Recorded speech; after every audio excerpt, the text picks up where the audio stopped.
ranking 2 ini tidak main-main gitu ya. Ketika seorang yang membunuh orang lain ya tanpa hak yang benar, maka ini akan mempertanggungjawabkan, akan diadili oleh Allah Subhanahu wa taala di akhirat gitu ya. Jadi ini yang akan dihisab gitu ya. Yang pertama kemudian akan dihisab gitu ya. Jadi ini yang kemudian kalau hadis yang lain kan sholat gitu ya. Nah ini juga penting. Kalau sholat itu kan merupakan hak Allah gitu ya. Nah, bedanya ada di situ. Sama-sama pertama kali dihisab. Kalau sholat itu pertama kali dihisab karena itu merupakan hak Allah. Nah oleh karena itu kalau kita sholat benar harus ikhlas karena itu memang hak Allah Subhanahu wa taala gitu ya.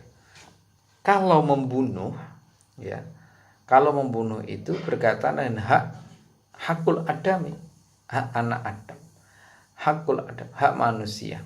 Itu juga pertama kali akan dihisab. Nah itu pentingnya kita untuk melihat ternyata betapa Islam itu sangat mengagungkan nyawa manusia itu, di mana Allah Subhanahu wa taala juga mempermasalahkan dan menomorsatukan pengadilan di akhirat itu berkaitan dengan pembunuhan. Gitu. Bahkan Ibnul Daqi itu Syekh Ibnul Daqi itu menyampaikan di dalam hadisnya ya yang berkenaan dengan nyawa manusia. Jadi yang ini menjadi penting terkait dengan dosa besar gitu ya. Jadi kalau sudah berkata dosa besar walaupun kemudian nggak ada sanksinya, ini berarti sesuatu hal yang dilarang. Yang kemudian ini dampaknya, kita melihat dampaknya itu besar sekali orang ketika dibunuh gitu ya. Akan mengakibatkan sesuatu hal yang tidak masalah atau kemaslahatannya akan hilang. Bagaimana nasib keluarganya gitu ya. Nah sementara itu hal yang kemudian paling penting ya, dalam kehidupan kemanusiaan ini yang berkaitan dengan permasalahan dosa itu tadi. Dan dosa ini sebenarnya kerusakan seperti halnya kerusakan besar termasuk ini ya pembunuhan, dan tidak ada dosa yang lebih besar sebenarnya dari menyekutukan Allah. Nah ini berarti kan ranking kedua ini sudah menjelaskan dari Mundaki itu menjelaskan semacam itu berkaitan dengan permasalahan kekufuran. Bahkan ada pengecualian. Nah, jadi sudah nggak ada itu dosa yang lebih besar daripada kufur kecuali adalah pembunuhan. Nah, menurut beliau ada semacam itu. Sehingga ini betul-betul nanti akan diperhitungkan ya berkaitan dengan ini. Nah, ya, itu yang berkaitan dengan sesuatu hal yang kemudian ditetapkan pertama.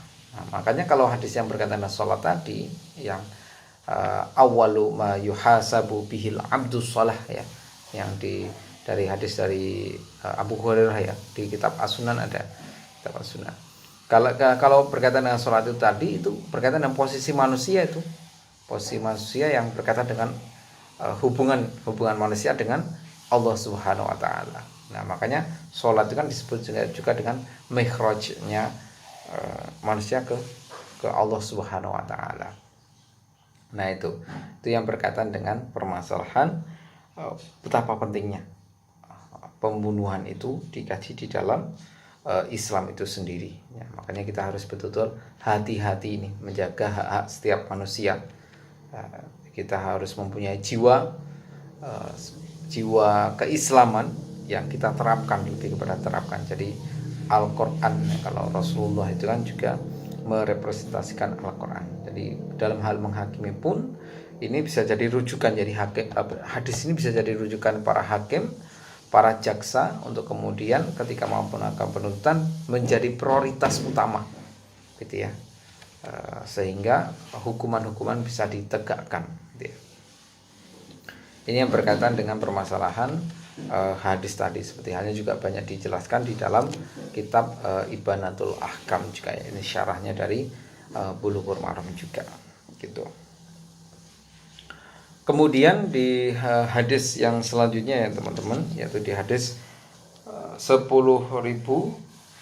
hadis 1000 ya, 1010 ya.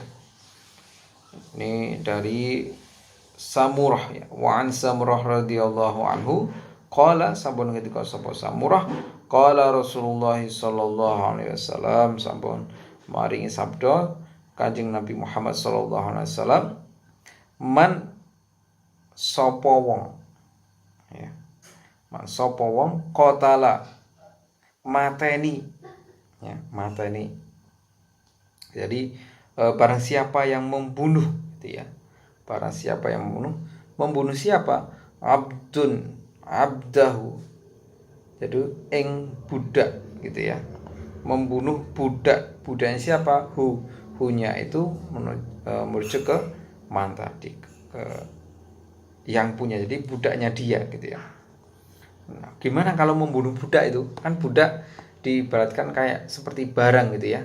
Seperti barang. Kalau di zaman dulu budak itu dianggap seperti barang.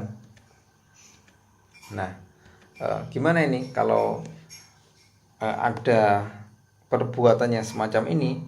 Qatalnahu, ya, maka kami akan membunuhnya, ya. Mateni, ya. Qatalnahu mateni ing man, ya. Sopo ingkang mateni ing maniku. Jadi yang akan kami bunuh itu siapa yang akan kami bunuh, yaitu waman jada'a abdahu, lan sapa wonge, ya, barang siapa jada'a, ya, jada'a itu mematahkan anggota badannya. Jadi ini bentuknya adalah nanti pelukaan nanti. Yang dipatahkan anggota badannya siapa? Abdahu, ya. Tadi yang abdahu, ya, budaknya. Jada'nahu, ya, maka kami akan mematahkan pula anggota badannya. Jadi akan dibalas sama. Jadi orang kalau mematahkan, melukai budak, nah ini akan dihukumi sama. Rawahu Ahmad wa arba'an wa hasanatu Tirmizi wa huwa min riwayatil Hasan Bisri an Samurah wa qadih tulifa fi sama'iyati minah. Jadi ini hadis, ya, kualitas hadisnya sebenarnya dhaif, ya. Tapi dhaif itu sebenarnya dalam fadhailul amal sebenarnya bisa, ya. Nah, ini hadis diriwayatkan oleh Imam Ahmad, kemudian ada 4 imam hadis yang lainnya, dan yang menganggap hadis ini hasan, yang menganggap itu Imam Tirmizi, gitu ya.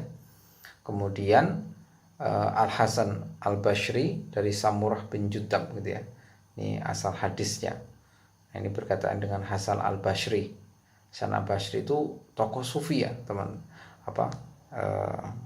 para pendengar semuanya. Dan ini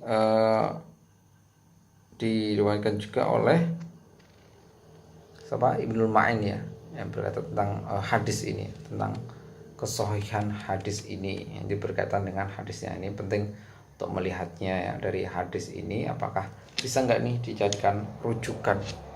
Kalau dhaif itu kan sebenarnya memang ada beberapa hal yang kemudian ini tidak bisa diterapkan ke dalam semua konteksnya. Jadi pada konteks amaliyah saja, fadhilul amalnya saja. Nah, itu berkaitan dengan hadis ini, ya, berkaitan dengan hadis ini. Jadi diteruskan wa fi riwayati Abi Dawud wa Nasa'i bi ziyadah wa man khasa abdahu khosainah, ya. Jadi kemudian berkaitan dengan ini ditambah, ya, yang mengebiri, ya, mengebiri biji zakar budaknya, maka kami akan menghibur pula zakarnya. Ya, ini akan dibalas pula sebenarnya sama, ya. Jadi kata nanti jada itu lebih menekankan kepada penghukuman yang sama nantinya, ya. Tadi dijelaskan kan, jadi berkaitan dengan penghukuman yang sama di sini, ya. Kemudian terkait dengan manhasa tadi, Husainah ya, berkaitan dengan dikebiri tadi, ini lebih merujuk kepada organ ya, organ tubuhnya, organ ataupun biji testisnya nanti ya, dua kan, ada dua kalau laki-laki ya. Dan kalau mau ngebiri itu kan ya nanti bisa mengeluarkan dua biji testisnya ataupun mencabutnya dari tempatnya itu tadi. Nah ini sebenarnya menjelaskan mengenai masalah kisos ya, masih sama mengenai masalah kisos. Dan sebenarnya penetapan hukuman kisos itu antara tadi yang majikan dan hamba sahaya ataupun hamba sahaya ataupun berkaitan dengan budaknya itu juga masih ikhtilaf gitu ya. Masih ada perdebatan di kalangan ulama.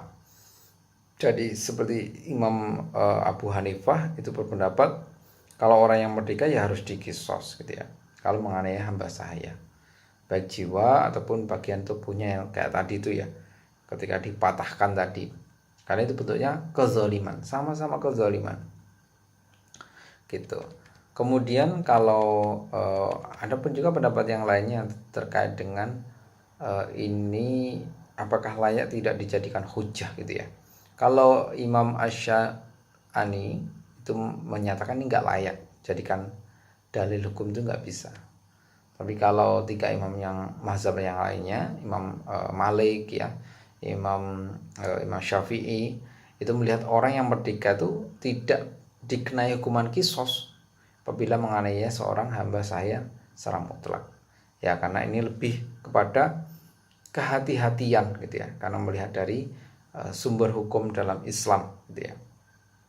Sehingga pengertian mubtada itu memang merujuk kepada keterbatasan seseorang ya.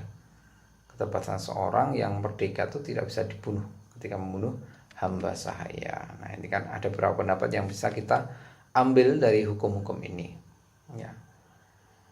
Ini yang berkaitan dengan permasalahan hukum tadi ya, yang pasti ini yang di dalam Islam itu melihat kisos itu ya berkaitan dengan permasalahan kezaliman. Jadi kalau ada kezaliman maka bisa dilakukan hukuman yang sama gitu ya. Dan berkaitan dengan keselarasan antara perbuatan dan juga hukumannya, serta adanya kesamaan gitu ya, kesamaan dalam keabsahan hukumnya itu ya, ataupun kesempurnaan hukumnya, perbuatannya itu yang berkaitan dengan permasalahan hadis tadi ya, berkaitan dengan seorang budak dan juga dengan majikannya nantinya. Kemudian di dalam hadis ke 1011 ya, ini diriwayatkan oleh oleh Ibnu Umar ya, wa an Umar bin Khattab ya, oleh Umar Ibnu Khattab, Umar bin Khattab radhiyallahu anhu. Qala sampun ngendika sapa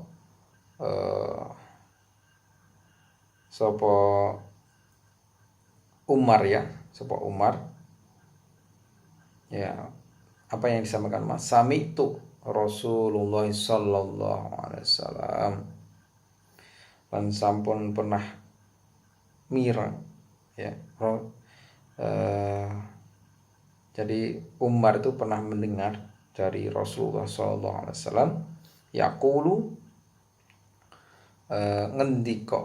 ngendika sapa Kanjeng Nabi Muhammad sallallahu alaihi wasallam, la yuqadu ora jadi seorang ayah yang tidak dihukum ya, la yuqadul walid bil walad, dan ora den hukum kisos ya, la yuqadul lan ora den hukum kisos al walidu, yaitu seorang bapak ya kang mateni anak. Jadi bapak kang mateni anak. Nah ini berkaitan dengan seorang, gimana ini hukumnya seorang ayah, seorang bapak yang membunuh anaknya gitu ya. Nah ini hadisnya sahih ya teman-teman, para pendengar semuanya.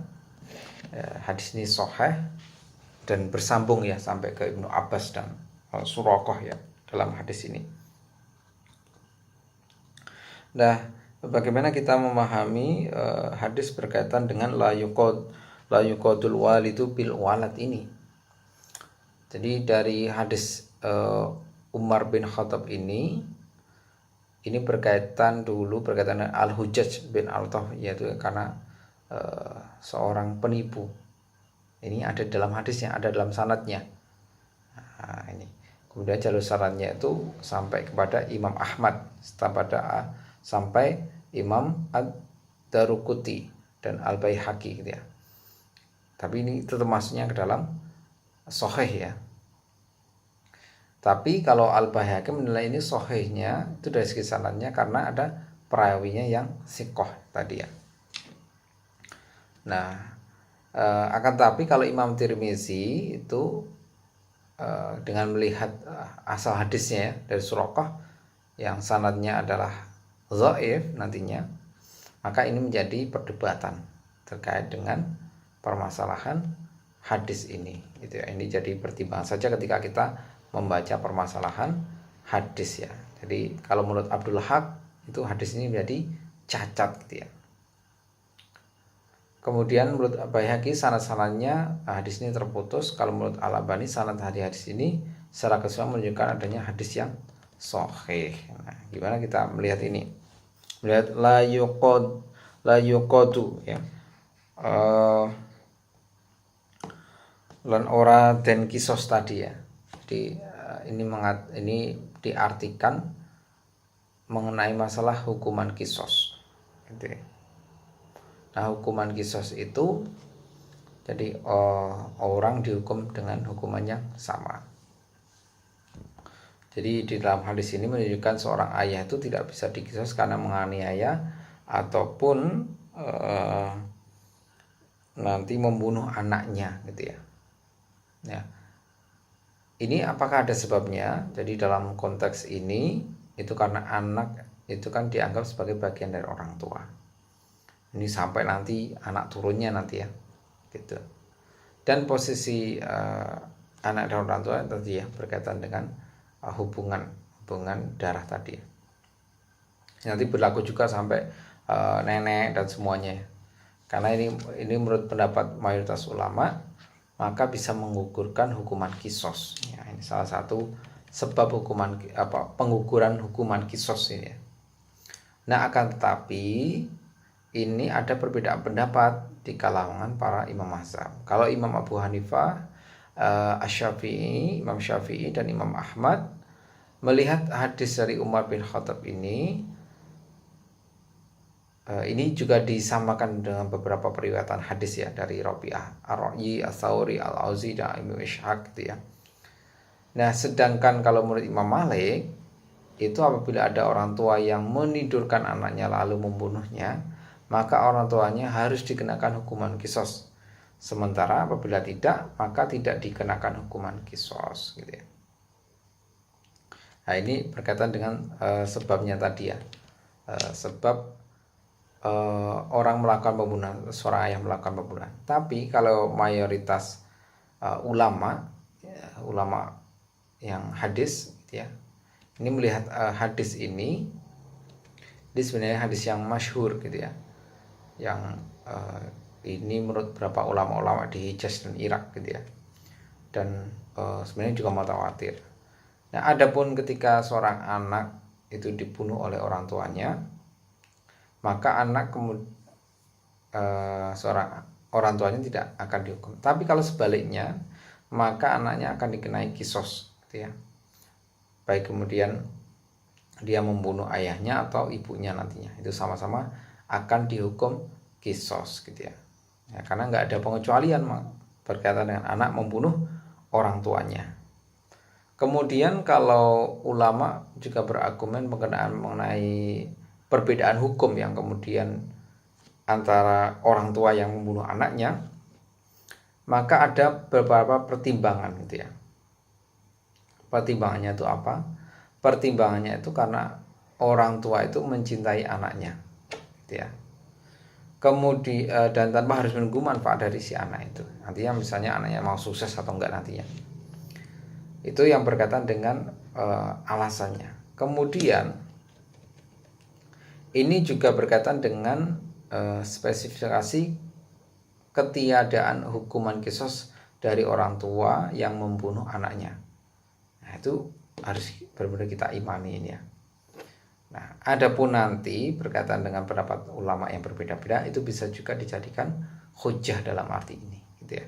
Karena kita juga melihat berkaitan dengan pembunuhan atau berkaitan dengan perbuatan yang keji, gitu ya, atau perbuatan yang kemudian ini masalah atau tidak.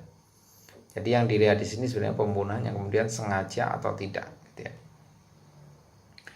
Kemudian di hadis selanjutnya yaitu di hadis yang diriwayatkan oleh Abi Juhaifah radhiyallahu anhu, qala sampun ngendika sapa Abi Juhaifah, qultu la'alli. Jadi Abu Juhaifah itu pernah bertanya sama siapa? La'ali ini ya. Jadi Ali bin Abu Thalib gitu ya. Bertanya sama Ali bin Abu Thalib. Tanyanya apa? Hal indakum syai'? Ya. Apakah Ali bin Abu Thalib itu menyimpan sedikit wahyu? Ya. Kemudian wahyu dari mana? Minal syai' minal wahyi ghairu Qur'ani. Jadi sedikit wahyu selain dari Al-Qur'an. Kemudian qala sampun ngendika sapa Ali, la wallati ora demi Allah ya. Jadi dia bersumpah falaqal habbata, yang telah menciptakan gitu ya, menciptakan jiwa, wabaro, dan menumbuhkan tanaman, wabaro'an nasamah illa fahmun ya, kecuali pemahaman ya, yukti ini pemahaman Al-Quran, yuktinihi Allahu Ta'ala rajulan fil Qur'ani, yang ada dalam lembaran Allah Subhanahu wa taala, wa fi hadhihi shahihah, yang kemudian ini menanugerahkan pada seorang laki-laki. Dan ini kemudian bertanya lagi terkait dengan lembaran itu. Qultu kemudian Abu Juhaifah itu bertanya lagi kepada Ali bin Abu Thalib, wa ma fi hadhihi shahifah,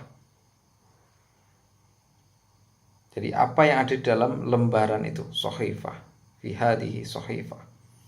Qala, lalu menjawablah Ali bin Abu Thalib itu,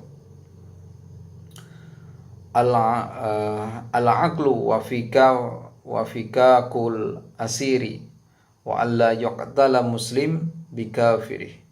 Jadi diyat ya, ini yang dimaksudkan adalah diyat yang membebaskan tawanan dan seorang muslim yang tidak boleh dibunuh sebab membunuh orang kafir, gitu ya. Rawahu Bukhari, ini kemudian diriwayatkan oleh Imam Bukhari. Wa akhrajahu Ahmad, dan telah meriwayatkan Imam Ahmad, wa Abu Dawud dan Imam Abu Dawud, wa Nasa'i dan Imam Nasa'i min wajhi, dan meriwayatkan dari jalur lain, akhara an Ali ya, dari Ali bin Abu Thalib radhiyallahu anhu, an Ali qala fihi, sampun ketika sapa Ali di dalamnya itu, al mu'minun tatakafa dima'uhum, jadi orang mukmin yang memiliki kedudukan setara al-zimmi gitu ya, dengan setara. Wa yash'a bi dhimmatihim adnahum. Jadi kedudukannya setara di antara mereka.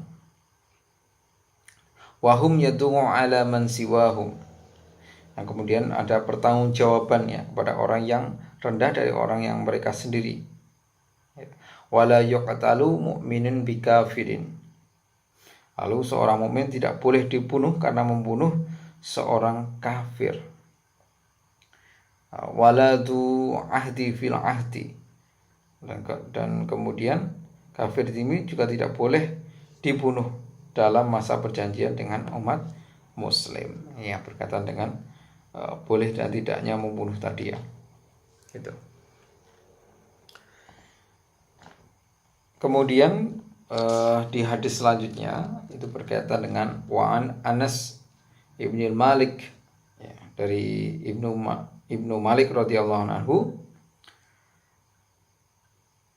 anna jariyata wujida ya, sesungguhnya seorang anak ra'suha, seorang anak perempuan, qatradu baina hajaraini fasa'aluha. Jadi ditemukan dengan keadaan kepalanya itu pecah dan terhimpit 2 batu. Ya.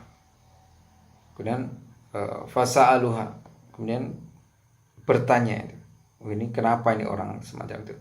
Man sona'a biki hadza. Lalu siapa yang melakukan perbuatan itu kepada fulan ataupun si fulan wa fulan, hatta zakaru Yahudiyah, hingga penduduk kawasan itu menyebutkannya seorang Yahudi. Fa'auma'at bi ra'siha, anak perempuan itu kemudian memberikan syarat fa'uhidal Yahudiyah, yang dengan mengakukan kepalanya nanti kemudian seorang Yahudi itu fa'amara Rasulullah sallallahu alaihi wasallam, kemudian ditangkap dan mengakui perbuatannya tadi yang dia telah membunuh tadi. Kemudian di Rasulullah sallallahu alaihi wasallam kemudian menyuruh gitu ya, an yuradda ra'suhu bainal hajarain, jadi menyuruh agar kepala orang Yahudi itu juga dihimpit dengan 2 batu itu, dikisos gitu ya. Muttafaqun alaih wa lafdzu lil Muslim. Muttafaqun alaih, lafal hadisnya menurut riwayat Imam Muslim. Itu berkaitan dengan orang yang kemudian kalau Yahudi gitu ya, bukan Islam, melakukan pembunuhan, bagaimana itu juga tetap dihukum gitu ya. Jadi ini tidak berlaku hanya untuk umat Islam saja.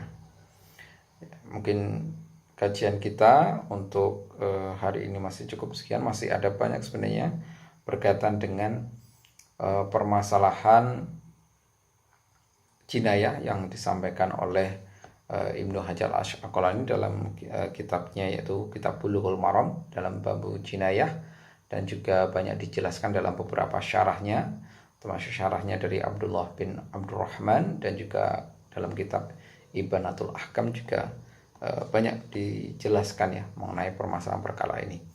Semoga yang sedikit ini bermanfaat.